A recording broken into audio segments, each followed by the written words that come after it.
Merhaba arkadaşlar. Bugünkü konumuz önemli olan bir konu. Logaritma konusundan bahsedeceğiz. Önce logaritma konusundan bahsetmeden önce, logaritmaya geçiş yapmadan önce üstel fonksiyondan bahsedelim. Üstel fonksiyon nedir? Önce üstel fonksiyonun bir tanımını yapalım. A eleman R artı fark 1 olmak üzere, yani pozitif bir reel sayı olacak ama 1 olmamak şartıyla x eleman reel sayı olmak üzere f R'den R artıya tanımlı fx eşittir a üzeri x biçimindeki fonksiyonlara üstel fonksiyon denir. A eleman R artı fark 1 olduğu sayısına üstel fonksiyonun tabanı, x sayısına da fonksiyonun değişkeni deniyor.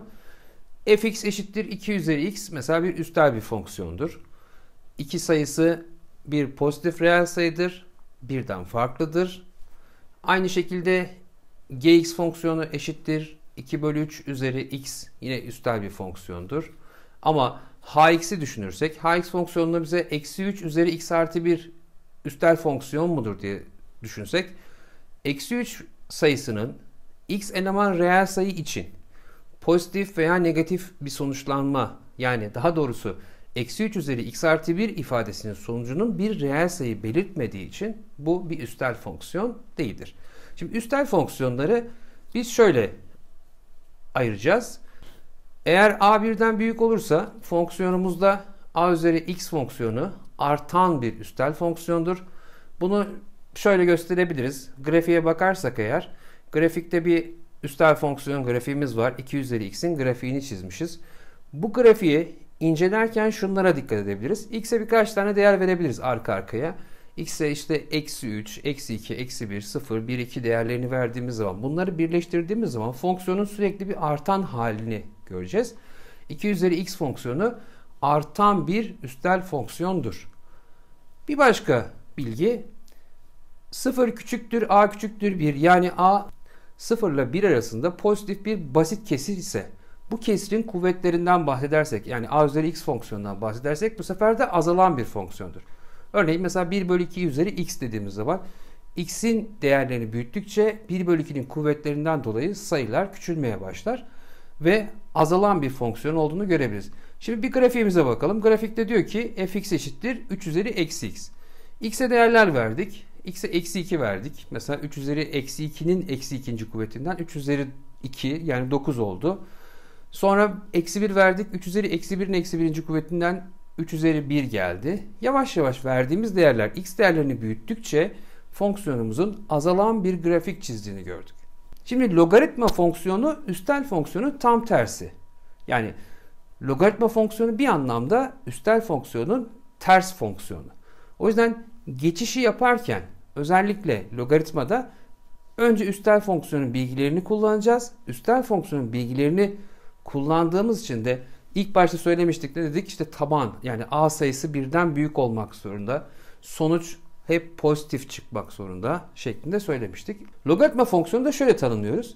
Logaritma fx eşittir a üzeri x üstel fonksiyonunun tersine logaritma fonksiyonu denir ve f'in tersi x eşittir logaritma a tabanında x şeklinde gösterilir.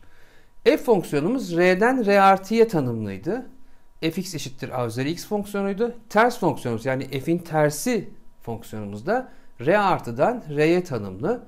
F'in tersi x eşittir logaritma a tabanında x şeklinde okunur. Y eşittir logaritma a tabanında x ifadesinde a'ya logaritmanın tabanı denir. Üstel fonksiyondan geldiği için a sayısı her zaman pozitif bir reel sayıdır ve 1 değildir. Birden farklı olmak zorunda. X bir değişken. Y'ye de x'in a tabanındaki logaritma değeri diye okunur. Şimdi temel bir bilgi.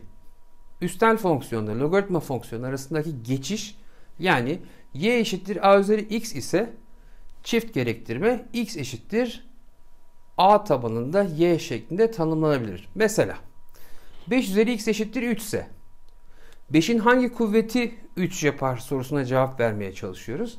O zaman x eşittir logaritma 5 tabanında 3 şeklinde söyleyebiliriz. Ya da 7 eşittir 3 üzeri x eksi 1. Biz buradan x'i bulmaya çalışacaksak, o zaman x'i yalnız bırakmak için ilk işlemimiz şu olsun. 7 eşittir 3 üzeri x çarpı 1 bölü 3 şeklinde yazabiliriz. 3'ü karşı tarafa attık. 21 eşittir 3 üzeri x oldu. Şimdi x'i yalnız başına bırakırsak logaritma 3 tabanında 21 şeklinde söyleyebiliriz. Tabanı 10 olan logaritma fonksiyonuna 10'luk logaritma veya daha klasik bir adıyla bayağı logaritma deniyor. Tabanda logaritmanın altında 10 yazmaz. Onun yerine log x şeklinde ifade edilir. Ve mesela log 10 değeri, yani log 10 eşittir x dersek onun kaçıncı kuvveti 10 yapar? 10 üzeri x eşittir 10 şeklinde eşitleme yaparsak x'i 1 olarak bulabiliriz. Ya da benzer mantıkla log 1000 eşittir x dersek 10 üzeri x eşittir 1000. 10 üzeri x eşittir 10 üzeri 3. O zaman x eşittir 3 olarak bulabiliriz. Ya da logaritma 0,01 eşittir x dersek 10 üzeri x eşittir 0,01. 10 üzeri x eşittir 10 üzeri eksi 2. O zaman x eşittir eksi 2 bulabiliriz. Tabanı e olan ifadelere de logaritmada ln ile göstereceğiz. Logaritma e tabanı yerine ln diye bir ifade geçecek. Ln a eşittir. Aynı zamanda logaritma e tabanında a demektir. Şimdi arkadaşlar logaritma fonksiyonunun bazı işlemsel özellikleri var. Bu işlemlerin özelliklerinin hepsi yine en baştaki tanımdan yola çıkıyor. Yani y eşittir a üzeri x ifadesinde x'i yalnız başına bıraktığımız zaman x eşittir logaritma a tabanında y diye yazmıştık. Bu bilgileri kullanaraktan özelliklerimize geçecek olursak birinci özelliğimiz herhangi bir tabanda bir sayısının değeri, logaritma değeri, logaritma a tabanında 1 her zaman 0'a eşittir. Mesela logaritma 3 tabanında 1 sıfırdır. Logaritma 1 bölü 2 tabanında 1 sıfırdır. Ya da logaritma kök 2 tabanında 1 sıfırdır. Daha Türkçesi kök 2 sayısının kaçıncı kuvveti 1 yapar? Ya da 3 sayısının kaçıncı kuvveti 1 yapar? 1 bölü 2'nin kaçıncı kuvveti 1 yapar diye düşünürsek, üslü sayılardan hatırlarsak bir sayının 0. kuvveti 1 yapar. O zaman genellemede logaritma a tabanında 1 her zaman 0 değerine eşittir. İkinci bir özelliğimiz logaritma a tabanında a her zaman 1'e eşittir. Ne demek bu? A'nın kaçıncı kuvveti a'dır? Bir sayının birinci kuvveti kendisine eşittir. O zaman logaritma a tabanında a'yı genel olarak 1'e eşitleyeceğiz. Mesela örnek verecek olursak logaritma 3 tabanında 3 1'e eşittir. Logaritma kök 5 tabanında kök 5 1'e eşittir. Logaritma 10 değeri 1'e eşittir diyebiliriz. Üçüncü bir işlemsel özelliğimiz ki logaritmada çok kullanacağımız işlemlerden bir tanesi logaritma a tabanında x çarpı y eşittir. Logaritma a tabanında x artı logaritma a tabanında y şeklinde yazabiliriz. Yani içerideki logaritmanın içinde bulunan bir sayıyı çarpımsal bir ifadeyi iki tane ayrı toplam şeklinde yazabiliriz. Örnek verecek olursak logaritma 50 eşittir logaritma 5 çarpı 10 diyebiliriz. Bunu da logaritma 5 artı logaritma 10 şeklinde yazabiliriz. Bir önceki özelliğimizden logaritma 10'un 1 olduğunu biliyorduk. O zaman 1 artı log 5 şeklinde bir geçiş yapabiliriz. Şimdi başka bir örnekle devam edelim. Örneğimiz diyor ki logaritma 2 eşittir a. Logaritma 3 eşittir b. Logaritma 5 eşittir c olmak üzere logaritma 30'un a, b, c türünden eşiti nedir diye sorulmuş. Logaritma 30'u çarpanlarına ayırırsak eğer 2 çarpı 3 çarpı 5 şeklinde yazabiliriz. Yani logaritma 30 eşittir logaritma 2 artı logaritma 3 artı logaritma 5 şeklinde parçalarsak soruda logaritma 2'nin a değerini, logaritma 3'ün b olduğunu ve logaritma 5'in de c olduğunu biliyoruz. O zaman a artı b artı c şeklinde yazabiliriz. Şimdi dördüncü kuralımız logaritmada bir bölme işlemi esasında. Logaritma a tabanında x bölü y eşittir. Logaritma a tabanında x eksi logaritma a tabanında y şeklinde söyleyebiliriz. Bunu örnekle açıklayacak olursak mesela logaritma 0,1'i sordu. Biz logaritma 0,1 yerine logaritma 1 bölü 10 yazabiliriz. Bunda logaritma 1 eksi logaritma 10 şeklinde yazabiliriz. Logaritma 1'in değeri 0'dı. Logaritma 10'un değeri 1'di. 0 eksi 1'den sonucu eksi 1 olarak buluruz. Şimdi bir örnekle devam ediyoruz. Logaritma 2'nin a'ya eşit olduğunu, logaritma 3'ün b'ye eşit olduğunu ve logaritma 5'in c'ye eşit olduğunu düşünürsek, logaritma 6 bölü 5'in ABC türünden eşiti nedir diye sorulmuş. Logaritma 6 bölü 5 ifadesi aynı zamanda logaritma 6 eksi logaritma 5 şeklinde yazılabilir. 6 sayısı da 2 çarpı 3. O zaman logaritma 2 artı logaritma 3 eksi log 5 şeklinde yazarsak ifade a artı b eksi c şeklinde yazabiliriz. Şimdi başka bir soruyla devam edelim. Sorumuzda diyor ki logaritma 5 eşittir a olduğuna göre logaritma 200 aşağıdakilerden hangisine eşittir? Şimdi çözüme geçersek logaritma 200 yerine logaritma 2 çarpı 100 yazabiliriz. Logaritma 2 artı logaritma 10 artı logaritma 10 şeklinde yazsak 2 sayısı 10 bölü 5 olarak düşünsek o zaman onun yerine de logaritma 10 bölü 5 artı log 10 artı log 10 şeklinde yazdık. Logaritma 10 eksi logaritma 5 artı logaritma 10 artı logaritma 10. Logaritma 10'un değeri 1'di. O zaman 1, 1, 1, 3 eksi logaritma 5 de a'ya eşitti. O zaman ifadenin tamamının sonucu 3 eksi a olarak yazabiliriz. Beşinci kuralımız logaritmada tabanlar verilmiş. Mesela logaritma a üzeri y, a üzeri x şeklinde verilen ifadede x'i ve y'yi baş tarafa atabiliyoruz. X üst taraftan geldiği zaman aynen, alt taraftan geldiği zaman y şeklinde 1 bölü y şeklinde başa geçiyor. Yani x bölü y çarpı logaritma a tabanında a şeklinde yazabiliyoruz. O zaman logaritma ax ay ifadesinin eşiti x bölü y şeklinde addedebiliriz. Şimdi sorumuza dönersek bir tane örnekle açıklayalım bunu. Sorumuzda diyor ki mesela logaritma 4 tabanında 8'in değeri kaçtır diye sordu.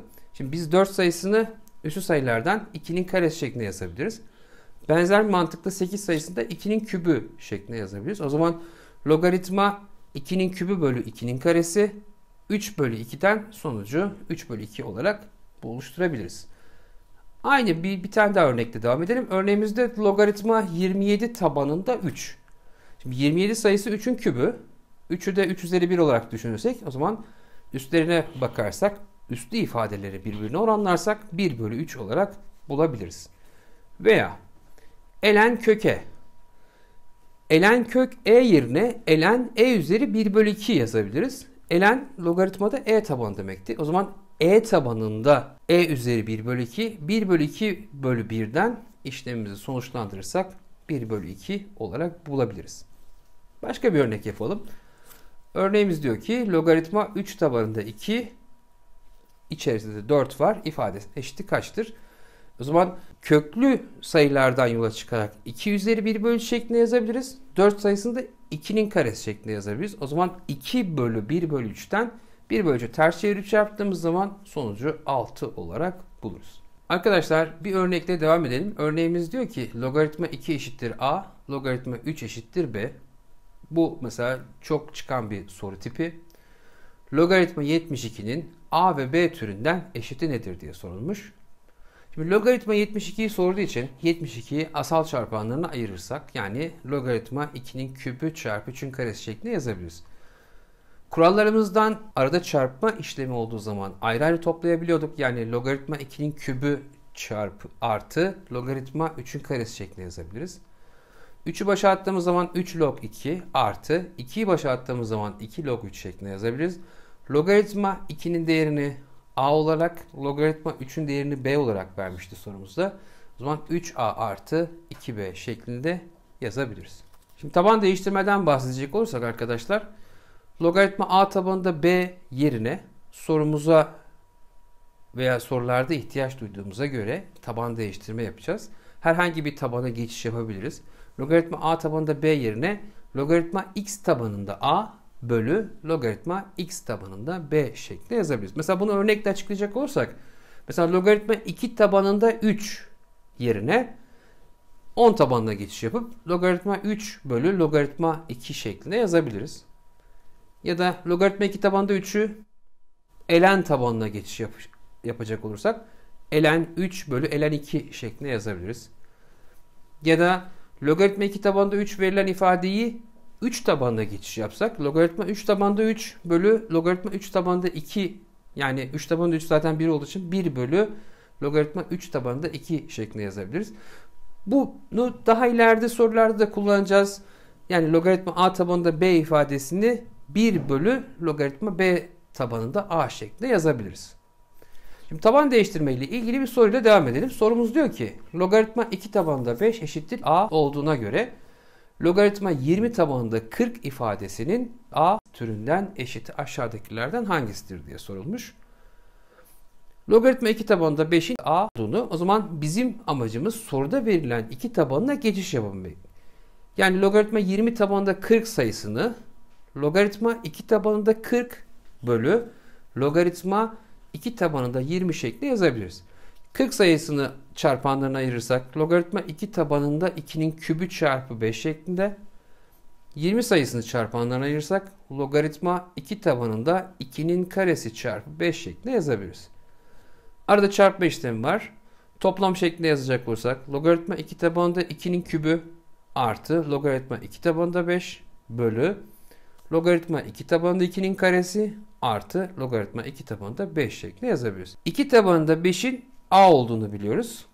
2'nin kübü ifadesinin 3 olduğunu, o zaman yukarısı 3 artı a oldu. Benzer bir mantıkla aşağıda da 2 tabanında 5 yerine a yazarsak 2 tabanında 2'nin karesinin de 2 olduğunu, o zaman ifadenin tamamı 3 artı a bölü 2 artı a şeklinde yazabiliriz. Şimdi bir notumuz var. Notumuz diyor ki logaritma a tabanında b eşittir 1 bölü logaritma b tabanında a şeklinde yazabilir. Açıklayacak olursak mesela logaritma 2 tabanında 3 eşittir 1 bölü logaritma 3 tabanında 2 şeklinde yazabiliriz. Şimdi bunu bir soruyla pekiştirelim. Sorumuzda diyor ki logaritma 3 tabanında x eşittir logaritma x tabanında 3 eşitliğini sağlayan x değerlerinin toplamı kaçtır? Logaritma 3 tabanında x eşittir logaritma x tabanında 3 dersek 3 tabanında x'e a ismini verirsek o zaman x tabanında 3 1 bölü a olacak. O zaman ifademiz a eşittir 1 bölü a şeklinde oldu. A kare eşittir 1. Buradan a ya 1'dir ya da eksi 1'dir. 3 tabanında x'i 1'e eşitlersek x 1 olarak ilk değerimizi 3 olarak buluruz. Logaritma 3 tabanında x'i eksi 1'e eşitlersek x 2 değerimizi de buradan 1 bölü 3 olarak. Sorumuzda x değerlerinin toplamı kaçtır diye sorulmuştu. 3 artı 1 bölü 3'ten 10 bölü 3 olarak buluruz. Biraz önce öğrendiğimiz kuralı, özelliği kullandıran başka bir soruyla devam edelim. Sorumuz şöyle diyor.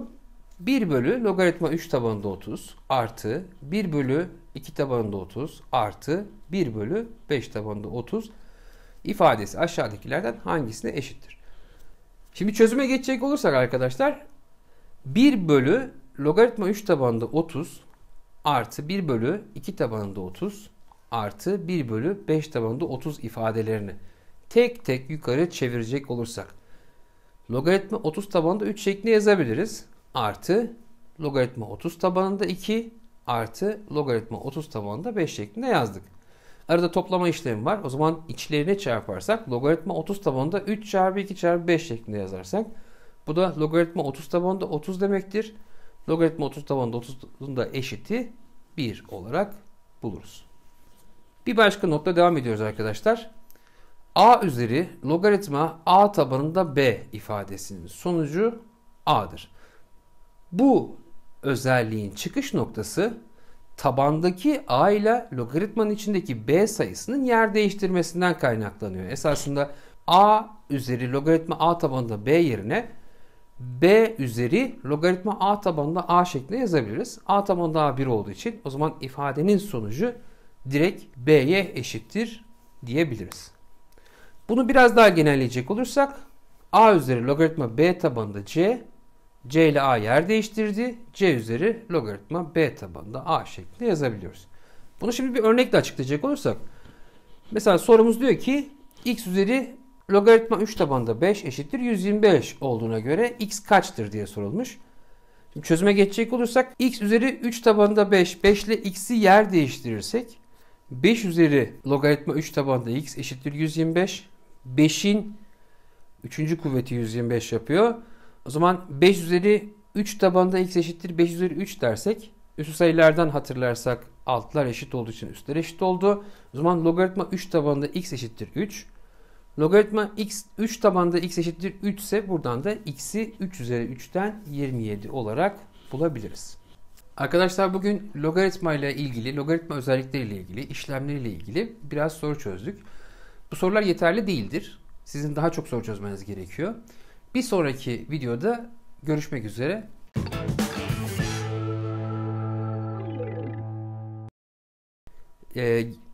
Burayı tekrar baştan alalım. Bir su içeyim ben. Hızlı mı gidiyorum ne? Çok mu gaza geldim? A artı B artı, burayı tekrarlayalım. Burayı tekrar baştan alalım. Burayı baştan alalım çözümü.